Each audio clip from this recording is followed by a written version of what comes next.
laɲini tan ani saba ɲɔgɔnna bonyako min bɛ tali kɛ dugutigiw ni laadala ɲɛmɔgɔw ni faamaw ni diinɛmaw olu kɔni ka tɔgɔladon baara kɔni o wulila olu kɔni kan n'o ye recommandation tan ani saba ɲɔgɔnna bonyako ye a bɛ n'o kibaruya sɔrɔ aw ka don kibaru o kɔnɔna na kabiri tarata don novembre kalo tile 11,2025 ani duuru Bamako ale kɔni kɛnbɛ maramafɛnw olu faaba kɔni o jatigila ye ni baaraw kɔni bɛ Bamexi kɔni ale kɔni o kofɔ min bɛ tali kɛ o baaraw kɛnɛ kan somasan min sɔrɔla yen nɔ a bɛ n'o kibaru sɔrɔ a ka don kibaru o kɔnɔna na ni maa kofɔlen ne bolo taara yuruguyurugu kɔni o nasira fɛ bɔrɔ kɔnɔ ni taji sorili ka bɔ taji ta camion citerne dɔ o kɔnɔna na ni baara kun bɛ senna c'était Niger ale sigida Kina min bɛ tali kɛ Fuseni Banban ni ale ye jagoko ni sɔngɔko kɔlɔsili cakɛda bolofara bɛ Bamakɔ o maa ɲɛma ye ale dantigɛlikan min sɔrɔ ka di o la a bɛ n'o kibaru sɔrɔ ka don kibaru o kɔnɔna na Maliba TV jabarani filɛbaw a ye maa miliyɔn caman ye ka sigi ka anw kɔnɔ an b'a fɔ ko aw bisimila ka don kibaru ale kunnafoni kɛnɛ o kan kunnafoni dabɔ kɔni o nasira kɔni o siratigɛ fɛ ka sanga ni kɛrɛnkɛrɛnla novembre bleu ale kɔni o baaraw kɔni ye min bɛ ɲɛsin maakɔrɔba bana dɔ o kɔni ma n'o ye cɛkɔrɔbaw ka bana ye n'a bɛ wele ko sugunɛbɔn bana prostate o kɔni baaraw de bɛna kɛ kalo kelen ɲɔgɔnna bonyako o kɔnɔna na yaasa ka se ka ni bana masina ye kɔni ale kɛlɛ ka bɔ an ka cɛkɔrɔbaw kɔni olu la minnu ni a kɔni bana kofɔlen b'a daminɛ u la n'u ka daminɛ u san 80 waati i garisɛgɛ ka teli ka don ni sugunɛbɔn bana in kɔni ale nasira o baaraw la ministre min bɛ kɛnɛya ko ni hadamadenya ɲɛta yiriwa sabatili o ko kunna médecin colonel Asan Bajalo Ture a kɔni ko bonya n'a karama bɛɛ lajɛlen kɔni bɛ ale bolo la ale kɔni weleda kɛ ka ɲɛsin musow ma minnu bɛ lajɛ in kɛnɛ kan ko n'u kɔni sera so u ka f'u ka cɛkɔrɔbaw ye yaasa u ka na sɛgɛsɛgɛli kɛ fu falaki prostate ale bana kɔni o nasira kɔni o ko la n'o ye sugunɛbɔn bana kɔni o nasira ye yaasa ka se an ka cɛkɔrɔbaw kɔni olu furakɛ u ka se ka se san 100 walama o kɔja ma ka sɔrɔ u ma baasi foyi o sɔrɔ yaasa k'a ko tɔ bɛɛ lajɛlen si dɔn ministre min bɛ kɛnɛya ni hadamadenya ɲɛta yiriwali sabatili ko la médecin colonel Asan Bajalo Ture ale dantigɛlikan min sɔrɔ ka di o ko kan o de filɛ nin ye ne muso minnu bɛ yan nɔ ne bɛɛ sera so bɛɛ kan ka se ka ko kɛ nɛgɛ k'a fɔ nin ko in daminɛlen filɛ nin bɛ kɛ fufalaki an k'a lajɛ i ka t'i yɛrɛ lajɛ an bɛɛ de ka hɛrɛ b'o kɔnɔ donc musow an de b'an cɛsiri cɛw y'an dɛmɛ octobre la novembre la an cɛw an balimakɛw an faw an k'u nɛgɛ walasa bana in a ka se ka sɛgɛsɛgɛ caman kɛ a fɔra cogoya min na dépistage bɛna kɛ an ka dɔgɔtɔrɔsow bɛɛ la jamana ɲɛmɔgɔ ka hakilina na maliden bɛɛ ka se ka lafiya sɔrɔ f'i sigiyɔrɔ i n'a fɔ an y'a tun y'a lase aw ma cogo min na ka don kibaru o dakunba o kɔnɔna na a bɛ min ye tile 2 ɲɔgɔnna o bɔɲɔgɔko bɔ kabiri tarata don n'o bɛnna novembre kalo tile 11 o ma san 2025 Bamakɔ ale kɔni kɛn bɛ kɛlɛkɛminɛnw kɔni olu faaba kɔni ye n'o ye kɛlɛkɛminɛnw jatigiya minɛli o faaba ye min baaraw kɔni bɛ Bamexi kɔni ale baaraw kɔni o kofɔ ni kɛnɛ kofɔlen kan min ye gata 16 ɲɔgɔnna bɔɲɔgɔko o de kɔni bɛ ka baara kɛ a kɔnɔna na mina 15 o kɔni dilen bɛ a jamana welelen ma n'o o ye Turki ye kelen o kɔni dilen don confédération AES jamanaw ma olu jɛlen u la n'o ye Mali Burkina Faso ani Niger ye min ye maramafɛn misɛnninw ani kumabaw ani diɲɛ kɛlɛkɛminɛ dabana labanw ani minnu dilannen bɛ senna nin waati in na olu kɔni misali ni olu yeyina o de bɛ ka yira jama la ni baara kofɔlen o kɛnɛ kan ka fara o kan min ye Mali laadala bolofɛn dilanbagaw olu fana kɔni yira a ko kɛnɛ kan ni laadala bolofɛn dilannenw yaasa ka na olu yira jama la yaasa ka somasama kɔni o bɔ a ko la min sɔrɔla a ko kɛnɛ kan ne ni aw an ka jɛ ka o jateminɛ ɲɔgɔn fɛ. Une opportunité bas pour le Mali et puis pour l'AES, entreprise malienne de sécurité domaine et ni armement parce que on est domaine là ça fait 20 ans. On est marfakissé des glands. Ça on sent quand on essaie quand encourager quand investir à la Kosovo, quand essayer qu'un partenariat multiplié avec entre le Mali et les Jamana wore uche. Be anga la finu de ka ira Jamana wora mo la ka fo ambe fo re ke miti et to finu. Ba salon na fate fo ka bande parce que mo be produit do ça impact koni avec ce Mali bola baraka la belle. Min bɛ tali kɛ an ka kiiritigɛlamaw ni kubɛdaw olu ka kɛrɛnkɛrɛnla doni baaraw o kɔni dɔgɔ duman ye bi alamisa ye n'o bɛ bɛn novembre kalo ale tile tan ani sabama san ba fila ani mugan ani duuru ka kɔn o kɔni baara kofɔlen kɔni ɲɛ dantigɛli kɔni o sɔrɔla ka di a ko kan jamana kubedaba ale kɔni secrétaire général o kɔni fɛ a ye min sɔrɔ ka di a ko kɛnɛ kɔnɔna na min na yɛrɛ k'a fɔ ko ɲina an ka kiiritigɛlamaw ni kiirisow ka ni doni baara in kɔni bɛna sinsin min kan o de ye kiiritigɛlamaw kɔni olu jɔyɔrɔ foroba nafolo o lakanako nasira fɛ ka kisi yuruguyuruguwaleya kɔni o siratigɛ ma an ka jɛ ka o dantigɛlikanw o filɛ ɲɔgɔn fɛ. San o san an ka sariyasow ni wagati dɔ sera u bɛ baara ɲɔngiri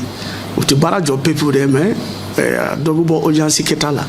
n'u kan ka audience hakɛ mun kɛ kalo kɔnɔ dɔ bɛ b'o la u bɛ baara ɲɔngiri mun kɛ ka wagatinin kɛ donc ni baara kura mina daminɛ donc u bɛ cérémonie mun kɛ a fɔ de ma ko rentrée judiciaire o de sen fɛ fana baara mun kɛra san tɛmɛnen u b'o yira ani i n'a fɔ an y'a las'aw ma cogo min na ka don kibaru ale dakunba o kɔnɔna na min bɛ tali kɛ faamaw ni dugutigiw ni laadalamɔgɔw ani diinɛmaw olu tɔgɔla don n'o ye novembre kalo tile 11 ye o baaraw la ɲɛnamali kɔni tun bɛ sen na CCB ale ɲɔgɔn dalajɛ soba o kɔnɔna na a kɔni baaraw kɔni kun cɛra wuli kɛra laɲini 13 ɲɔgɔnna bɔɲɔko de kɔni kan n'o ye recommandation 13 ɲɔgɔnna bɔɲɔko ye yaasa cogo min na ka se ka olu kɔni don ba la o dɔw kɔni o nasira fɛ o bɛ tali kɛ k'an ka dugutigiw ni laadalamaw ani diinɛmaw olu ka bonya minɛ kɔni o segin u ma ani ka an ka kan olu kalanni fana o don ba la an ka kalansow kɔnɔna na ka fara nazarakan ni arabukan o kɔni o kan u kɔni sinsinna o n'a ɲɔgɔnna ko bɔɲɔgɔnko o kan ani an ka danbe ni tabiya ni maaya ɲumanw olu bɛ se ka don bi denmisɛnw olu kɔrɔ cogo di Mali kura ale baaraw kɔni o nasira kɔni o siratigɛ fɛ minisiri min bɛ seko ni dɔnko ni tabiya ko ni yɔrɔ sahalen ko kɔni o kunna o ka chef de cabinet Saliya Male ale kɔni yɛrɛ k'a fɔ ko ni laɲini kofɔlen kɔni ko a na se a seyɔrɔ la an ka jɛ k'a ka dantigɛlikan o filɛ ɲɔgɔn fɛ. École minnu bɛ an fɛ yan nɔ a caman ye tubabu école ni arabu école de an ka laada kɔrɔ minnu bɛ yen nɔ ni ayiwa an b'an yɛrɛ dɔn olu kɔnɔ olu fana école kan ka sigi ayiwa ka école dilan mun bɛ ayiwa to an ka tabiya ni an ka ayiwa taabolo kɔrɔ an bɛ laɲini min na ayiwa o ka kalan o école la. Mais a kana dɔ o école fana ma an ka école kɔrɔ minnu b'an bolo ayiwa kalan ka don yen nɔ k'a ta ayiwa a fitinin na fo ka taa bila école baw la camancɛ école ni sanfɛ école ayiwa valeur ninnu ka kala o bɛɛ la walasa an hakili bɛ Mali kan ka jɔ sen kura minnu kan ayiwa tabiya kura minnu kan an hakilila an ka yɛrɛya bɛ se ka sinsin ni tabiya minnu ye ayiwa olu ka kalan o école la. Ali bi n'an tora dugutigiw ni laadalamaw ni diinɛmaw ni faamaw olu tɔgɔla don o baaraw kɔni o kɛnɛ kan min ye barosigi kɔni o kɛra n'o bɛ tali kɛ débat la ka ɲɛsin an ka danbe ni tabiya ni maaya ɲumanw olu se ka don bi denmisɛnw olu kɔrɔ cogoya min na min bɔra o kɔni baabu sen o kɔnɔna na an ka jɛ ka o kunnafoniyaw olu filɛ ɲɔgɔn fɛ. Fɔ an ka du kɔnɔ ni dɔgɔnin kɛra milliardaire ye milliardaire don wari ɲini yɔrɔ de la nka n'a bɛ so kɔnɔ dɔgɔnin de to a tɛ se ka kɔrɔya ɲini a tɛ se ka kɔrɔkan fɔ a tɛ se ka miirina ta k'a bila sen kan k'a sɔrɔ a mana k'a jira kɔrɔkɛ la kɔrɔkɛ jɛn n'a ye danbe ko i tɛ se ka siya falen i tɛ jamu falen ko min bangera i ɲɛ dugukolo kansigi la so kelen ko t'o la foyi t'o la min y'i kɔn dugukolo kansigi la o tigi y'i kɔn n'a ka ko y'i ɲɛ o bɛ ko dɔ i ɲɛ awa hali ni ala delilen don ka tɛmɛ i kan parce que ni ala mina jɛla ka tɛmɛ e kan ko ala y'i mara di o ma. Kunnafoni kuncɛla an bɛ taa site Niger ale sigida kin o kɔnɔna na min bɛ Bamakɔ ka fɔ marabolo ale sigida filanan o kɔnɔna la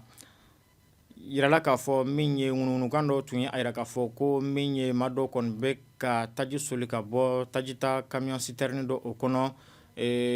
yuruguyurugu ale ni karatu ko kɔni o nasira kɔni o sira fɛ min tɛ sariya kɔni o kɔnɔna na o kɛra sababu ye min ye jagoko ni sɔngɔko kɔlɔsili cakɛda bolofaran bɛɛ Bamakɔ o maa ɲɛma Fuseni Bamba ale y'i sen bɔ a kɔnɔkɔrɔ ni ka taa a ko kɔni o si filɛ kunu wulafɛ tile o waati la a ka seereya minnu sɔrɔla o ko kɛnɛ kɔnɔna na ni aw an ka jɛ ka o filɛ ɲɔgɔn fɛ. An ye kibaruya dɔ de sɔrɔ k'a fɔ étranger dɔw bɛ yen nɔ u b'a ka activité dɔ kɛ cité du Niger kɔnɔ nin nɔ o dɔ ko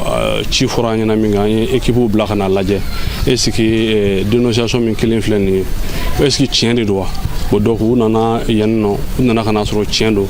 mobili jɔlen filɛ nin ye essence de b'a kɔnɔ bidon filɛ nin ye o b'a ka a k'a kɔnɔ o dɔ k'u ye dɔw sɔrɔ olu ko nanu ka essence nɔfɛ k'u bɛna san ka taa n'a ye o équipe yɛrɛ kuma n'olu fɛ ka se k'olu dɔw